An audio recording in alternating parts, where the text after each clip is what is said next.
Hello guys, स्वागत है आपका भागीरथी ऑनलाइन क्लास में। आज हम अरस्तु के जीवनी के बारे में कुछ चर्चा करेंगे आपके साथ, जो बहुत इम्पोर्टेंट है। ये लेक्चर या यूजीसी नेट के लिए महत्वपूर्ण है। चलो हम स्टार्ट करते हैं। अरस्तु का जन्म 384 ईस्वी पूर्व से 332 ईस्वी पूर्व तक रहे थे। ये एक ग्रीक दार्शनिक थे। वे दुनिया के बड़े विचारकों में से एक थे। उनके लेखन के घेरे में विचारकों के सभी क्षेत्र शामिल हैं। अरस्तु को माना था कि पृथ्वी ब्रह्मांड का केंद्र में है और केवल 4 तत्वों से बनी है। 4 तत्व इन्होंने बताए थे, ये थे मिट्टी, जल, वायु और अग्नि।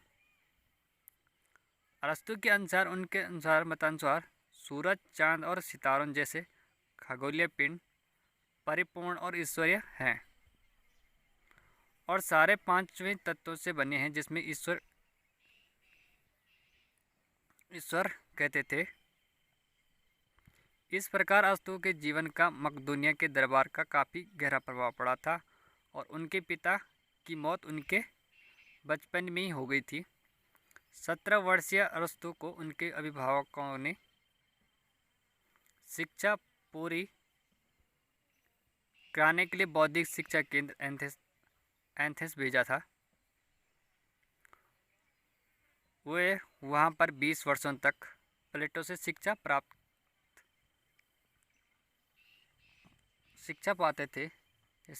कर रहे थे।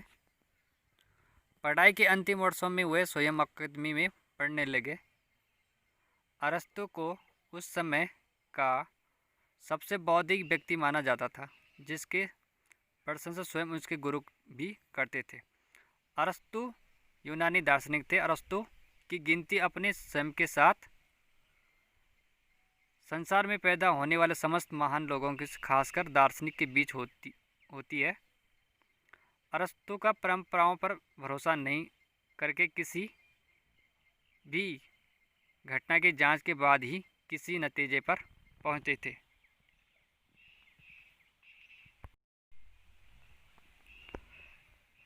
ईसा पूर्व में प्लेटो के निधन के बाद अरस्तु ही अकादमी के नेतृत्व के अधिकारी थे, किंतु प्लेटो के शिक्षकों से अलग होने के कारण उन्हें यह अवसर नहीं दिया गया। एथेंस के मित्र शासक हुमियाज के नियंत्रण पर अरस्तु के उनके दरबार में चले गए थे। वे वहां पर 3 वर्ष रहे। इस दौरान उन्होंने राजा के भतीजी थे, हुपलिस नामक महिला से विवाह कर दिया था। अरस्तु की यह दूसरी पत्नी थी। उससे पहले उन्होंने 35 नामक महिला से विवाह किया था, जिसके मौत के बाद उन्होंने दूसरा विवाह किया था उनके साथ, हुपिया नामक महिला से। पिता के मौत के बाद 17 वर्षीय अरस्तु को उनके अभिभावक ने शिक्षा पूरी करने के लिए बौद्धिक शिक्षा केंद्र एथेंस भेज दिया था। वहां पर 20 वर्षों तक प्लेटो ने शिक्षा पाते रहे। पढ़ाई के अंतिम वर्षों में वे स्वयं अकादमी में पढ़ने लगे थे। अरस्तु को उस समय का सबसे बुद्धिमान व्यक्ति माना जाता था, जिसके प्रशंसा स्वयं उनके गुरु भी करते थे। अरस्तु की गिनती उन महान दार्शनिक में होती थी जो पहले इस तरह के व्यक्ति थे और परंपराओं पर भरोसा न करके किसी भी घटना की जांच के बाद ही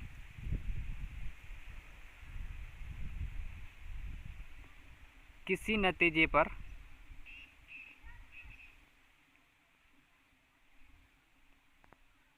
ये पहुंचते थे।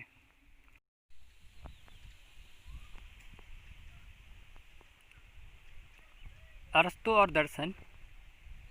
अरस्तू को खोज करना बड़ा अच्छा लगता था, खासकर ऐसे विषयों पर जो मानव स्वभाव से जुड़े हों, जैसे कि आदमी को जब भी समस्या आती है वह किसी तरह से इसका सामना करता है, और आदमी का दिमाग किस तरह से काम करता है।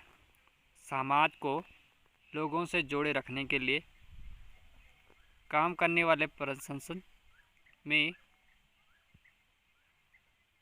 क्या ऐसा होना चाहिए जो सर्वदा उचित तरीके से काम करें। ऐसे प्रश्नों के उत्तर पाने के लिए अरस्तू अपने आसपास के माहौल पर प्रायोगिक रूप करते हुए बड़े इम्तिहान के साथ काम करते रहते थे।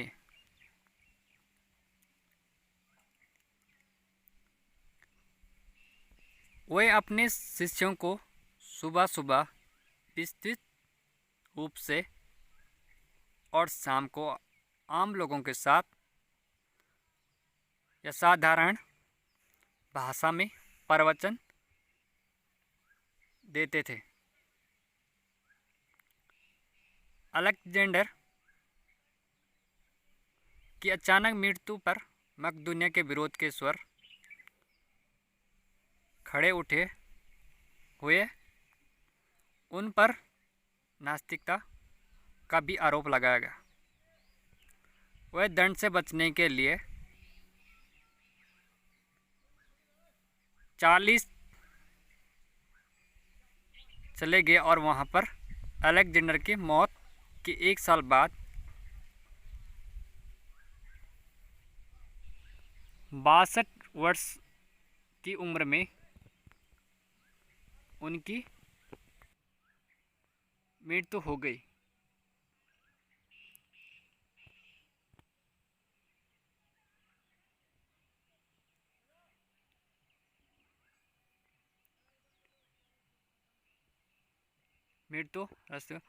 वापस आकर अरस्तू ने अपोलो के मंदिर के पास एक विद्यापीठ की स्थापना की,